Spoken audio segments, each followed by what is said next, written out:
Il est 13 heures à Cotonou, Cotonou qui s'est réveillé ce mardi avec une pluie matinale.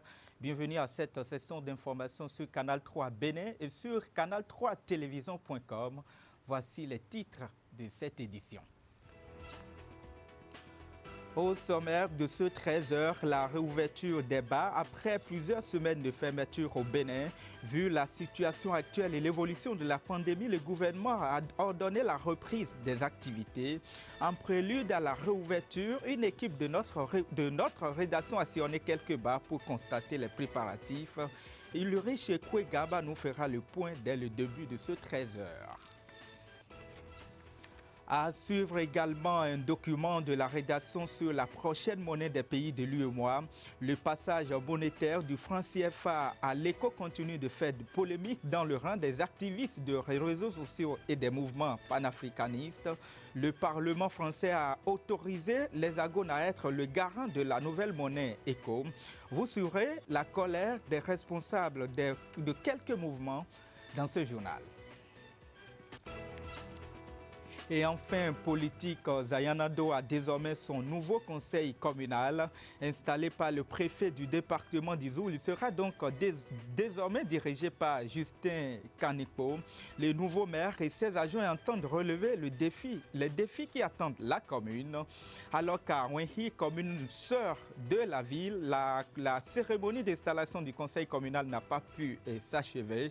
Le préfet a suspendu la séance pour défaut du consensus des conseillers du parti majoritaire. Voilà pour les titres. Bonjour à tous et merci de choisir Canal 3 Bénin pour vous informer. Les bars fermés depuis plus d'un mois pour cause du coronavirus reprennent leur activité ce mardi 2 juin.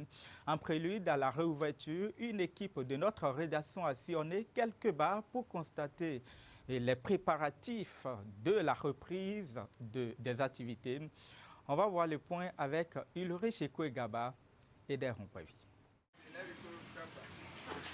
À 24 heures de la réouverture des bars, les promoteurs et leurs employés s'affairent pour réaménager l'espace d'accueil.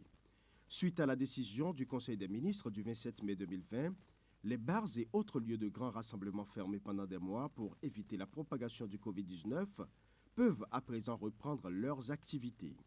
C'est un soulagement et une joie pour ces hommes et femmes qui vivent de ce secteur. C'est une joie pour tout un chacun de nous parce que, en tant que promoteur, nous savons que c'est des investissements qu'on fait en matière de bar. Alors, nous avons manifesté notre joie et avons quand même décidé de suivre et de mieux recevoir cette décision du gouvernement. Sans vous mentir, c'est un sentiment de joie parce que nous avons compris que le gouvernement est conscient de ce que nous, promoteurs de bars, nous endurons. Et mieux, et ceux qui travaillent avec nous, c'est-à-dire nos gérants, les caissières, les serveuses et tout, et toutes ces personnes qui sont touchées par ces mesures restrictives consignées par le gouvernement, aujourd'hui, grâce à cette décision du Conseil des ministres dernier, honnêtement, nous sommes très heureux de revivre notre milieu commercial. Une joie totale parce que déjà le bar est resté fermé pendant très très longtemps comme vous pouvez le dire. Et comme vous venez de le dire d'ailleurs, la poussière, tout le reste en pré-place, donc c'est une joie. Comme vous le remarquez, on est en plein ménage, on est en train de nettoyer tout pour que déjà tout à l'heure à 0 heure, on puisse vraiment s'amuser comme on aime le faire. Dans notre ronde pour constater les préparatifs liés à la reprise de leurs activités, nous sommes tombés sur un groupe de promoteurs de bars, tous opérant dans la commune d'Abomey-Calavi. Ici, ils définissent ensemble les dispositions à prendre pour une bonne réouverture des bars dans le respect des normes sanitaires.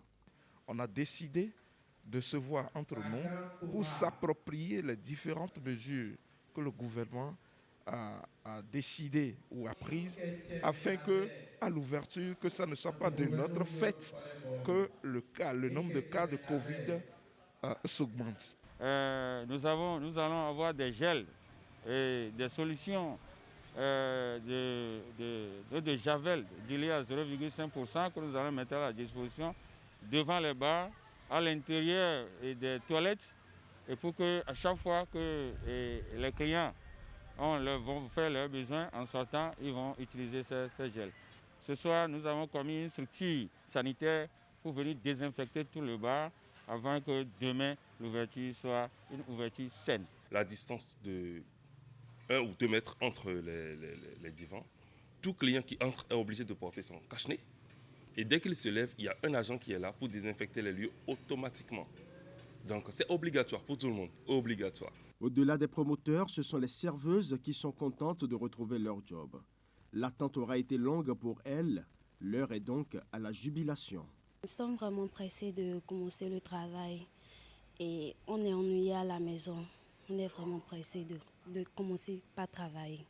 Vraiment, nous sommes tellement en joie que... Parce que ça fait des jours qu'on est resté à la maison. Mais on a appris que demain, tous les bancs vont ouvrir. Donc on est tellement en joie.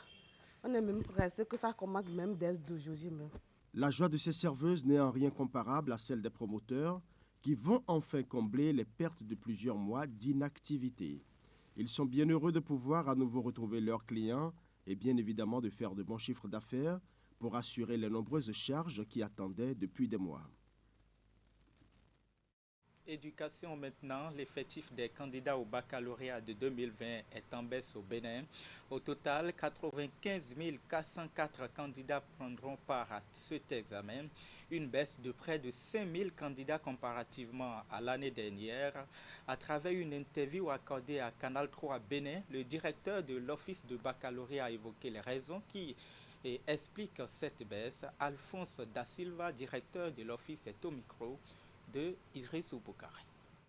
Nous avons terminé la première phase, celle des épreuves, du tirage des épreuves et de leur mise en enveloppe. Tout ça s'est terminé déjà. Vous vous rendez compte, nous avons cette année 95 404 candidats. Multiplié par le nombre d'épreuves, ça fait dans les près de 500 enveloppes.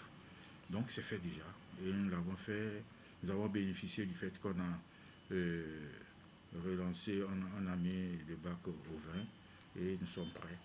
Maintenant nous nous acheminons vers des petites tâches à l'extérieur, les centres d'examen. Nous avons supprimé 7 centres compte tenu du fait que le nombre de candidats a diminué. Mais nous avons créé 2. Vous vous demandez, mais pourquoi créer 2? Tout simplement parce que c'est dans une zone dortoir à Calavi. Nous avons dû créer le centre de Le Savoir et de chez eux. Cette baisse est justifiée par une bonne nouvelle. Vous savez, l'année dernière, nous avons creusé le plafond depuis 36 ans. Et on n'avait pas atteint ce nombre de candidats ici, c'est pourtant ça, 50%. Donc c'est pour cela qu'il y a eu beaucoup de bacheliers l'année dernière et ça explique aussi cette baisse-là. Il faut dire que tout se fait en ligne. Cette année, nous avons fait les inscriptions en ligne, c'est complet. Et les inscriptions des surveillants en ligne, l'inscription des correcteurs en ligne. Et présentement se déroule même la phase d'harmonisation et concernant les surveillants et les correcteurs. J'étais en tournée la semaine dernière. Tout se passe bien, que ce soit à Natitengo, à Djougou, à Parakou et dans les autres départements, dans le Mono, Koufo, Zou. Tout se passe plutôt bien. Ceux qui doivent corriger sont ceux qui tiennent les classes et non les gens qui viennent et qui ne savent pas comment la situation se situe pour ne pas massacrer les copies. Donc nous tenons beaucoup compte de cela. Il y aura les dispositifs de lavage de mains et les candidats seront en masque. La distanciation était déjà respectée parce qu'au bac, c'est un candidat par table. Donc nous allons renforcer cela pour que les candidats puissent composer, réussir et être en vie, s'il plaît à Dieu. En titre économie et finances, le passage monétaire du franc CFA à l'éco continue de faire couler beaucoup d'encre et de salive dans le rang des activistes des réseaux sociaux. La dernière évolution relative à la décision de la France qui se porte garante de la nouvelle monnaie éco pour l'UEMOA suscite moult appréhensions sur la toile. Question maintenant, quelle est la position des mouvements panafricanistes et des internautes? Élément de réponse dans ce document signé Ali Momoni. C'est peut-être un pas de plus dans le processus de la création de la nouvelle monnaie éco en remplacement du franc CFA pour les pays de l'espace UEMOA, mais il n'en est rien pour le mouvement panafricaniste. La dernière décision de la France n'a fait que raviver le débat sur la toile. Au lendemain de l'annonce faite par la porte-parole du gouvernement Macron, plusieurs publications sur Facebook dénoncent une manigance. Kémi Séba, figure principale du mouvement Urgence panafricaniste, ou l'artiste Kamal Radji ne sont pas restés en marge. L'éco tel qu'il est aujourd'hui ne nous arrange pas. Nous savons que c'est quelque chose qui a été donné pour calmer la rage de la jeunesse africaine. Mais que ce soit Kémi Séba, que ce soit des jeunes d'urgence panafricanistes, quel que soit le temps, nous sommes arrivés à un croisé des chemins où aujourd'hui nous sommes dans une démarche de pouvoir nous dire l'autodétermination pour nous, nous devons le faire, nous devons l'arracher. Nous devons être capables de devenir des êtres humains dans nos terres pour arrêter d'aller mourir dans la mer en essayant de rejoindre un forêt. Bien qu'ils font croire que le franc CFA a disparu, ils maintiennent cette parité fixe, ils maintiennent cet arrimage à l'euro et ils maintiennent cette garantie française. Pourquoi le font-ils? Sur les réseaux sociaux, les commentaires vont très vite et dans tous les sens. Qui pour saluer la décision du Conseil des ministres français, qui pour aller contre. Mais toujours est-il que l'idée de base n'est plus suivie, selon Kamal. Il n'y a qu'à voir le langage de comportement, le langage de retenue qu'ont les anglophones par rapport à la monnaie éco. La monnaie éco, il faut le rappeler, qui n'est pas une volonté de la France, ni une volonté Alassane Ouattara, de la Côte d'Ivoire, ni une volonté des pays francophones. C'est une volonté d'une communauté qui est partie depuis le Nigeria jusqu'au Ghana. Mais aujourd'hui, on veut créer éco pour véritablement forcer les autres à être dedans. Non, les anglophones n'ont pas besoin de cela. Ils sont déjà dans une démarche de souveraineté, déjà à l'époque des indépendances, depuis les années 60. Le projet de la monnaie éco est un projet initialement parlant extrêmement noble, qui provient des années 80 et qui était tombé en désuétude au milieu des années 80-90 parce que les dirigeants ne se sentaient pas forcément préoccupés par une urgence de le faire. Et nous faisons profondément confiance au président Nana Akufo-Addo et aux dirigeants du Nigeria pour s'opposer à cette démarche-là. Mais nous faisons confiance, la confiance n'exclut pas le contrôle, et donc nous allons être très attentifs à l'évolution politique, économique des choses, d'accord? Nous allons voir de quelle manière la CEDEAO va réagir durablement vis-à-vis de cette monnaie éco. Les garanties qu'accorde la France aux pays de l'espace UEMOA sont justement ce que refutent la plupart des activistes. Et depuis plusieurs années, ils restent optimistes quant à la prise de conscience de la jeunesse qu'ils prônent et la concrétisation de l'indépendance économique africaine. Pour nous, nous sommes dans une démarche de satisfaction. Nous sommes sortis, rappelez-vous, il y a 3 ans, massivement dans les rues. On a été dans une démarche d'éducation pour justement ramener la question de la monnaie sur la table. Nous avons été combattus, nous n'avons pas été écoutés. Des années plus tard, aujourd'hui, il y a eu des avancées. Pour nous, justement, Internet devient une force, mais la mobilisation physique aussi dans la rue est une force. Donc, ce qui veut dire qu'aujourd'hui, le débat n'est plus, que ce soit à Urgence panafricaniste ou n'est plus à Kémi Séba ou les membres ou Kamal Radji. Le débat aujourd'hui, il appartient aux jeunes Africains. C'est eux qui le mènent. Donc, nous, quand nous rappelons des faits, que ce soit fixe, nous donnons nos avis qui sont aussi leurs avis. Vous voyez comment cela se suit. Les gens y suivent, les jeunes y suivent. Les amis de la toile ont donc désormais des sentiments diversement partagés sur ce sujet du franc CFA qui, durant des lustres, a mis en berne les économies africaines. Éco ou franc CFA, aujourd'hui, la démarche n'est plus forcément de changer de nom, mais plutôt la monnaie. La 36e journée nationale de l'arbre a été effective au Bénin. Autorités politico-administratives et agents des eaux et forêts ont mis en terre 2500 plants divers sur les sites des palais royaux d'Abomey. Cette mise en terre marque aussi le démarrage de la campagne de reboisement placée cette année sous le thème « Arbres et conservation de la biodiversité pour une économie verte durable ». Imet Hélène Amonson. Pour la 36e fois, le Bénin célèbre la journée nationale de l'arbre. Dans le département du Zou, c'est le site des palais royaux d'Abomey qui a accueilli l'événement.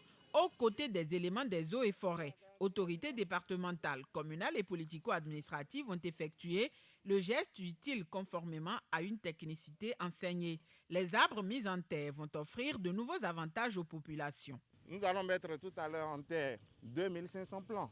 Déjà 5 ans après, nous allons commencer par récolter les fruits. Les plants qui sont installés pour le compte de bénéficiaires qui sont connus, soit les administrations, soit les centres sociaux communautaires, soit des particuliers. Et donc il leur revient de protéger, d'entretenir ces plants, histoire de leur permettre de croître librement et d'assurer leur fonction écologique. Ce geste de mise en terre que nous allons effectuer tout à l'heure ne va pas se limiter ici, parce qu'au retour de chacun d'ici, vous allez continuer cette action-là. Vous allez exhorter les parents, les amis à faire de même pour que nous ayons d'ici à là un Bénin tout vert. Pour cette édition 2020, 2500 plants de Kaya, de Seiba, de Terminalia Superba, de Tech et de Milena ont été mis en terre. La campagne de reboisement ainsi lancée est placée sous le terme « Arbres et conservation de la biodiversité pour une économie verte durable ». À travers ce thème, les autorités veulent mettre en exergue la biodiversité et la nécessité pour les populations de mettre en valeur les ressources forestières. Ce thème qui met l'arbre au centre du développement durable est un appel à l'investissement dans l'arbre, la création d'espaces verts, la production, à mettre en valeur et à conserver les terres forestières, voire tout l'espace boisé, non seulement pour leur aspect esthétique, mais aussi pour des raisons écologiques, économiques et sociales. Planter un arbre est un acte citoyen. Chacun profitant de la campagne de reboisement devrait, où qu'il se trouve sur le territoire national, planter un arbre. Le cumul des gestes va permettre de reverdir le paysage. Mais avant d'en arriver là, les citoyens devront se consacrer à l'entretien et à un suivi adéquat des plans mis en terre. Religion, maintenant avec la fête de Pentecôte, célébrée le 7e dimanche après la Pâque. La Pentecôte symbolise la descente du Saint-Esprit sur les disciples de Jésus-Christ. La fête a été cette année sobre pour cause du Covid-19. À Boïcon et à Abomey, les fidèles ont communié avec Dieu et peuvent déjà espérer les 7 dons de l'Esprit Saint liés à la Pentecôte. Les détails, Imet Hélène Amonson. Commémorer 50 jours après Pâques et le 10e jour qui succède l'ascension du Christ, la Pentecôte est une fête chrétienne d'envergure, une solennité qui célèbre l'effusion du Saint-Esprit. Promis aux disciples, lors de leur séparation d'avec le Christ, le Saint-Esprit descendit 10 jours plus tard sur les apôtres réunis dans un lieu appelé Cénacle. Ce jour mémorable marque le début de l'évangélisation et la naissance de l'Église universelle. C'est une fête qui, comme nous le connaissons à notre temps, rappelle le jour où l'Esprit Saint a été donné aux disciples. Il est descendu sur eux sous forme de langue de feu, comme on a dit, et tout de suite ils ont eu la force de sortir pour proclamer partout « Christ est ressuscité, il faut se convertir, nous sommes témoins de cette résurrection ». D'habitude célébrée avec faste, la Pentecôte cette année a été commémorée dans la sobriété pour cause du Covid-19. Les différentes paroisses parcourues ce dimanche sont restées vides, à l'exception de la chapelle du collège Jeanne d'Arc d'Abomey. Sur place, nous avons surpris les pensionnaires en union de prière. La première église dans laquelle le Seigneur veut pénétrer, c'est nos cœurs.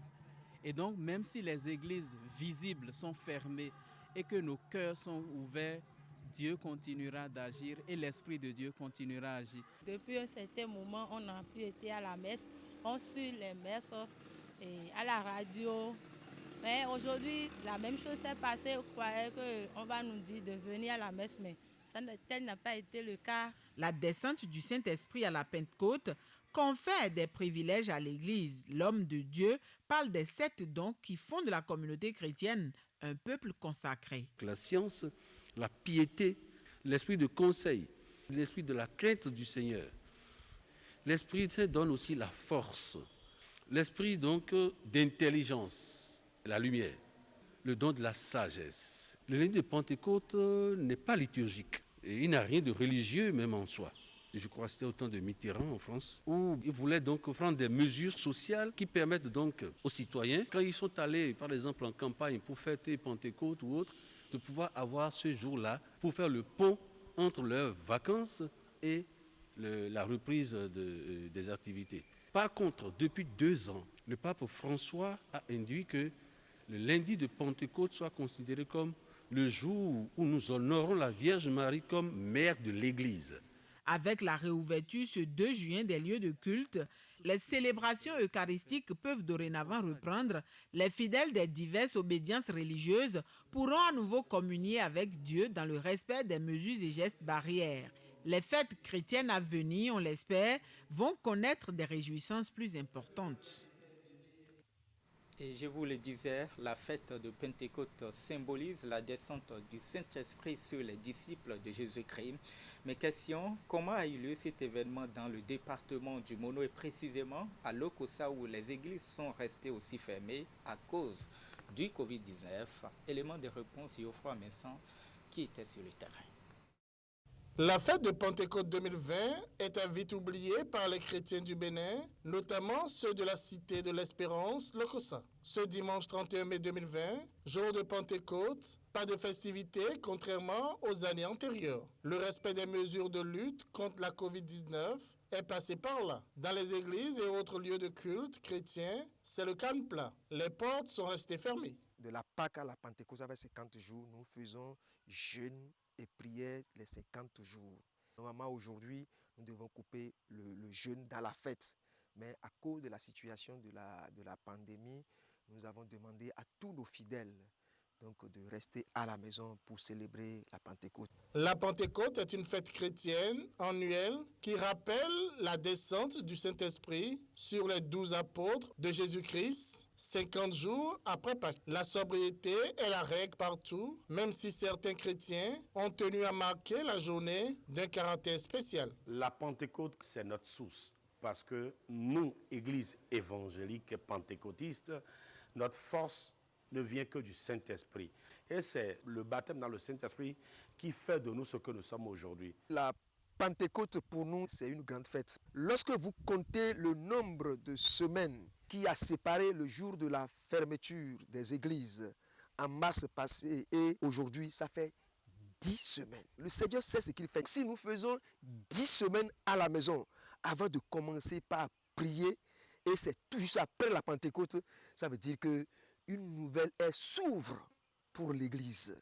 Tout est grâce, nous bénissons le Seigneur pour cette Pentecôte en confinement. Ça se passe bien dans les familles parce que nous avons pris les dispositions pour quand même garder le contact avec nos fidèles à travers les forums, à travers les réseaux sociaux, à travers le Zoom. On est resté en contact avec les fidèles et la Pentecôte se passe bien dans les familles. Pour moi, je l'ai bien fêté avec ma famille. Mes enfants, nous avons organisé la prière à la maison. Nous avons prié et invoqué l'Éternel, le Saint-Esprit. Nous l'avons demandé. Et je crois que tel que ça se passait dans l'église, nous l'avons fait à la maison.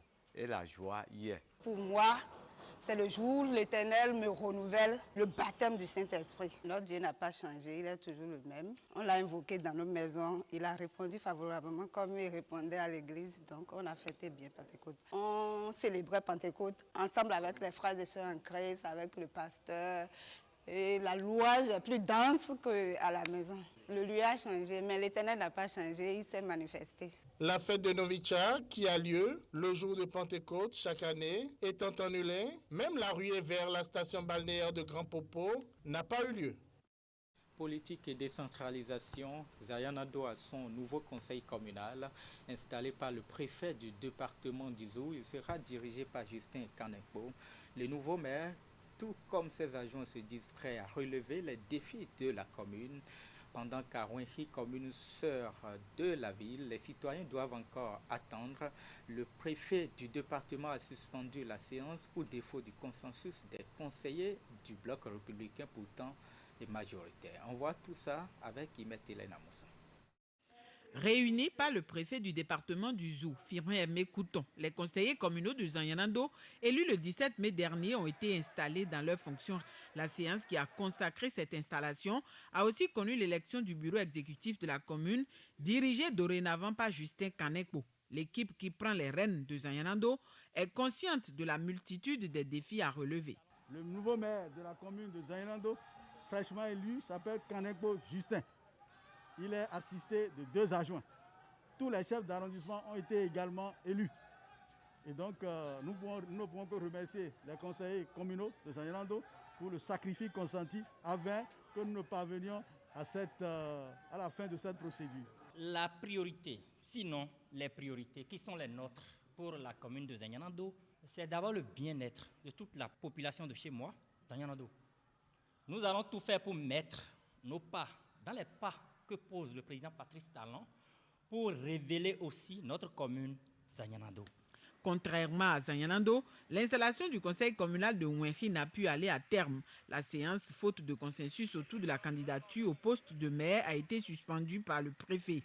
Comme dans le camp des progressistes, les républicains sortis majoritaires dans plusieurs communes du Zou peinent à trouver le consensus pour l'élection des membres de l'exécutif des mairies. Une situation qui trouvera très vite, selon certains leaders politiques, une solution. Lorsque dans le même groupe, vous avez 5 candidats pour un poste, c'est difficile à gérer. Et surtout lorsqu'ils sont tous méritants, c'est très difficile. En tant que responsable, nous ne pouvons que faire de la sensibilisation pour les encourager à trouver un terrain d'entente. On espère qu'à la dernière minute, les élus du bloc républicain retrouveront leur sérénité pour que tout se passe dans l'amitié et dans l'harmonie. La candidature au poste de maire, je vais dire, n'a pas prospéré parce que soumis au vote, cette candidature soumise au vote n'a pas pu avoir la majorité absolue telle qu'indiquée par l'article 199 et 200 de la loi portant code électoral en République du Bénin.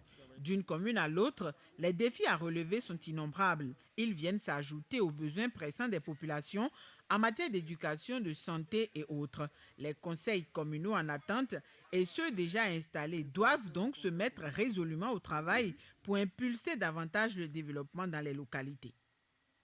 Le 3 juin prochain, c'est-à-dire demain, mercredi à côté, Djougou va connaître son nouveau maire. Avant l'élection et l'installation du nouveau conseil communal de Djougou, 4e mandature, Alassane Arona nous amène à la découverte de cette cité des Pétonignora et Atakora à travers ce magazine. Regardez. Djougou est une cité commerciale du nord-ouest du Bénin, chef-lieu de la commune du même nom et préfecture du département de la Donga. Située à 456 km de Cotonou et à une quarantaine de kilomètres de la frontière togolaise aux portes du massif de l'Atakora, la commune de Djougou a une population estimée à 267 812 habitants, selon le recensement général de la population et de l'habitat réalisé en 2013. Par sa population, elle est la première ville du Nord Bénin et la 4e du pays après Porto Novo, la capitale. Elle s'étend sur une superficie de 3 966 km² et est limitée au sud par la commune de Basila, au nord par les communes de Kwandé et de Péenko, à l'ouest par les communes de Waké et de Kopargo, à l'est par les communes de Sinandé, de Ndali, de Tiaourou, toutes dans le département du Borgo. Subdivisée en 12 arrondissements, dont 3 centraux, 9 périphériques avec 76 villages et quartiers de ville, Djougou est une ville carrefour avec 6 sorties internationales. Elle est peuplée en majorité de groupes sociolinguistiques Youm 47,6%, de Lokwa, de Dendi, de Peul et autres, qui s'adonnent à l'agriculture, le commerce, le transport et l'artisanat. Depuis l'avènement de la décentralisation en 2003, 4 maires se sont succédés à la tête de la municipalité. Bio Morongworu, Michael Bassabi Diarra, Alassane Zoumarou et Abishaye Akpala Abraham. Si les 2 premières mandatures ont été stables, la toute dernière aura été perturbée par une série de destitutions. Démarrée en 2015 par le maire Michael Bassabi Diarra, ce dernier a été contraint à céder le fauteuil à Alassane Zoumarou, lui-même destitué 2 ans plus tard, et remplacé par Abishaye Akpala Abraham. Cité princière des Atchoukouman, 3 dynasties royales se succèdent au trône de Kili, entre autres les Atakora, les Nyora et les Pétoni.